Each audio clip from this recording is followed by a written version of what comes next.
Welcome back to SCV Today. Mike and I were talking before we came on just a moment ago that family is extremely important. You've got two wonderful boys, beautiful wife, my son, Daniela. It's all very, very important. Her girls, all very, very important. And it's important to remember to capture those moments. Absolutely. Of the family. Right? Absolutely.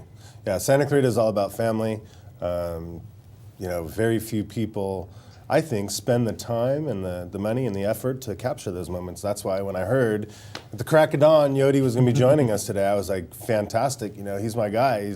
He's photographed me a million times, and so I was excited to grab our portrait. Let's bring Yoti Tello on. Yoti, once again, thank you very much. Good morning, gentlemen. And how interesting is this? Over my right shoulder is the Bjorkman clan. Yeah, they're all back there, photographed by Yoti. Yeah, it's been a while. How long has that been? I just looked at that this morning and I said it says 2009.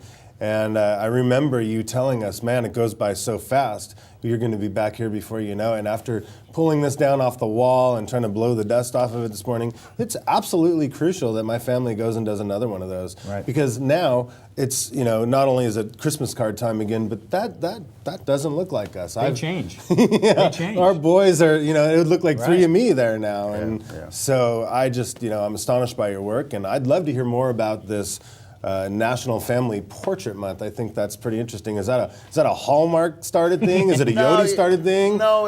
Give us some history on that. I believe it started by the Professional Photographers of America and the importance of a family portrait.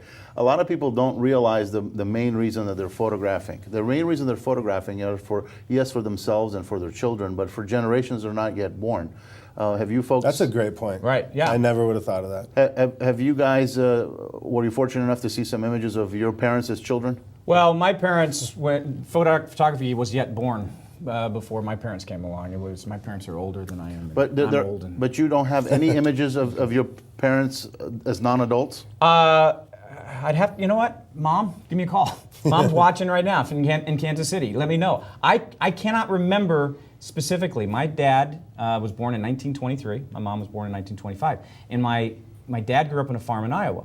So as a youngster, did they have pictures taken? I really don't know. I'm sure I'm going to get a call this afternoon. I guarantee it. But I know how important and critical, because we've talked about this before, how critical it is. Because you told me you're not taking pictures for yourself. And I'll let you finish the statement. Yeah, but before we go to that, if you have or you don't have any images, would you have loved to have seen images of your mom? Of course. Well, that's the key point. A lot of times as parents, we don't think about our children, and we're kind of selfish, especially with young mommies right after giving birth, like, oh, I don't want to be in the picture. So the question that I ask the moms is, would you have loved to have seen an image of your mom holding you at this exact same age? And 100% of all the parents that come before my camera say, yes, I would have loved it. That's and I said, and in that case, think for your child. Your child is yet too young right now to answer that question of, yes, mommy, photograph yourself holding me as a newborn. So you need to do it for them. We photograph for ourselves, we photograph for our children, but who we truly photograph for are for generations that are not yet born. Family portraits are really important because it basically, a portrait like Mike's that's is hung over the fireplace, children see that they have a sense of belonging to that family. And I've been told many a times as the teenagers grow that the portraits actually held them in place when they were about to make a decision that affected the whole family. Like, you know what, I'm going to do something that mom and dad don't want me to do. But they look at the portrait like, maybe not. And it's that constant reminder of the family unit that helps in the developmental process. What it also tells the children is that I am important enough. My mom and dad are proud of me. They're hanging my picture on the wall. So it gives the children the sense of belonging to the family unit, and it really binds them all in together. So that's one reason. Another reason is we all want to know where we're getting our beautiful smiles from. I mean, look at the Bjorkman trait. Okay, do you see the Bjorkman trait? Yeah. The teeth. Yeah. Okay. Wait. Let's take a close up of these teeth. There's the Bjorkman trait. So basically, the teeth come from mom. Let's just be very crystal clear, okay? The one with beautiful teeth. But basically, what that means is, like, where do you get your hair from? Where do you get your smile from? Your chin line, your cheekbones. I'll tell you a personal quick story about myself. For the longest time, I was worried, like, I have curly hair. Where the heck does it come from? Why did that worry me? I'll tell you why. My grandfather on my father's side, my grandfather on my mother's side, they're both bald. My father's bald. My two brothers are bald. I'm the only one with curly hair. I'm like, okay. Sounds like you're the only one with hair. That's right. So I'm like, what the heck's happening? Well, digging through archives of family images from my grandmother, I found that my grandfather Zorzetti, which was Italian, had a full set of hair into his 80s.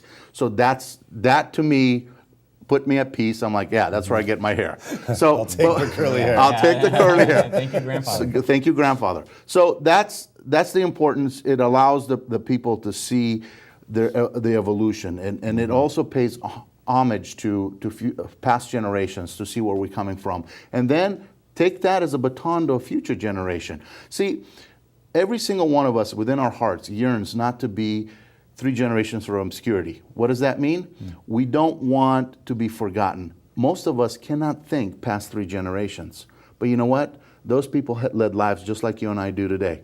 Right. They didn't have smartphones with Facebook apps to take pictures instantly, but you know what they had? They had families like you and I have. They had homes, they had traditions, they had the holidays, the children went to school, first day of school. None of that has changed. But it's our job right now to continue the traditions of our forefathers to a future generation. And after it's all said and done and we wilt away like flowers, the only thing that we leave behind are these bookmarks in the book of life that allow us to look back in our life to remember all of the events that have been associated with this time. Like Mike can look back at this.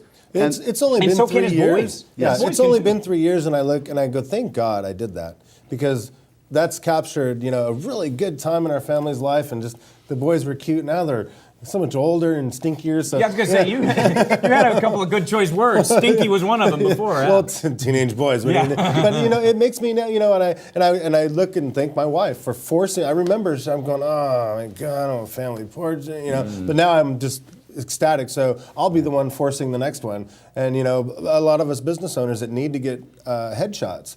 Why not a great time? Drag the family in, get a couple, photographs of that while you're doing your business. And I think it should be a yearly thing now that I look at that. It doesn't have to be a huge portrait every single year, but, Christmas cards, there's all But you know kinds what? of These are the type of portraits But that the relatives love it. Yeah. But these are the type of portraits that will not make it in a shoebox, that makes it to the garage, that makes it to storage. That's the thing, because how many of us have been to the Rose Bowl flea market and we see what I call lost souls, images of people that are like, they're important to somebody, but as a result of it being lost. A portrait like this does not get lost. A portrait like this That'll becomes be part of passed on an heirloom that you pass it on. Here you go. I want this person. This is the kind of stuff that you leave behind in a will.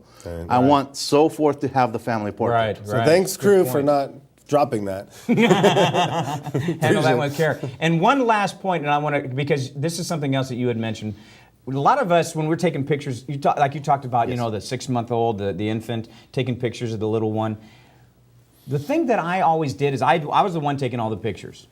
And one of the things that Family Portrait Month makes me think about is it gets me to get out in front of the camera as well, so that then there's a record that I'm there as well with the family, with the kids, with all of those people, because that's something that, as you said, future generations will be able to look back on. Absolutely. What happens is, especially with moms that get a new camera, they photograph the baby nonstop, but the mom is not in the picture unless she holds the baby and everybody does the classic iPhone. Yeah. Yeah, and then the front-facing camera. But what it is everybody deserves a quality portrait. Everybody, the person behind the camera needs to be in the portrait. Absolutely. So the way you do it is in the words of my late grandfather, trust the professionals to do what they do best. And my grandfather shared with me, he said, grandson, never have a suit tailored by a shoemaker. Didn't make sense to me until later in life. Right. Even though the shoemaker knows how to thread and then to sew leather, he doesn't know how to tailor a suit. Right. So what you need to do is you need to trust the professionals that know how to do, like I can sell my own home, but I'm not going to be crazy enough to sell my own home. I'm going to go to a professional that knows how to do it. And then trust him, because in my mind's eye, Mike Bjorkman's got a PhD in real estate. Exactly. Okay? Right. But Mike Bjorkman doesn't have a PhD in photography. I do. So what we do is we all complement each other, and we all have a set of skills that our families can benefit from. Right, So. right. And both of us can attest. Absolutely. Having been photographed by Yoti, you are clearly the best in Santa Clarita. I am not even going to He's doing my qualify staff that this at week, all. you know, he's- Absolutely. it's always- And so clearly, if anyone is needing that, Yoti's the guy. I mean, there's a talent. There's a talent. Okay, he can take Oh, a it's a picture. pure he art, can, yeah. he can create that. But then the voices. That's all I'm going to say. The goofiness.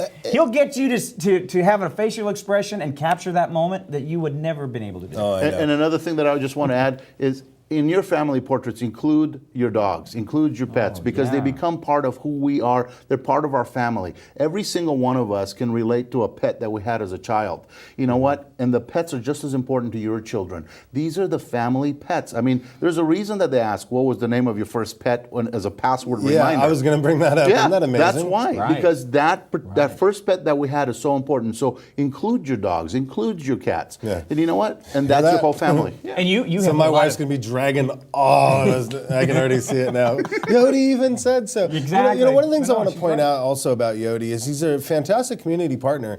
Everywhere I go, I see Yoti donating his time, his professional, trade to certain causes and certain things throughout the community. So I'd like to commend you for that. I really think that's important. He's a great business owner, and him and I have had some pretty deep talks about business, and it makes a lot of sense. So what he's saying right now, it comes from a lot of experience, Right. and it's not just something that we're making up. Because, like I said, just 3 years ago, I'm absolutely blessed that he talked me into getting that portrait. And Always going to be an heirloom. That is going to always be an heirloom. Yoti, thank you again for Thank being you, here. gentlemen. Always great you. to talk to Thank you. you. Coming today, Thank you, Always guys. great to open our minds about things. And if you need more information on how to contact Yoti Tello, go to our website, scvtoday.com. We'll get that information over to you. When we come back, Mike and I are going to talk real estate.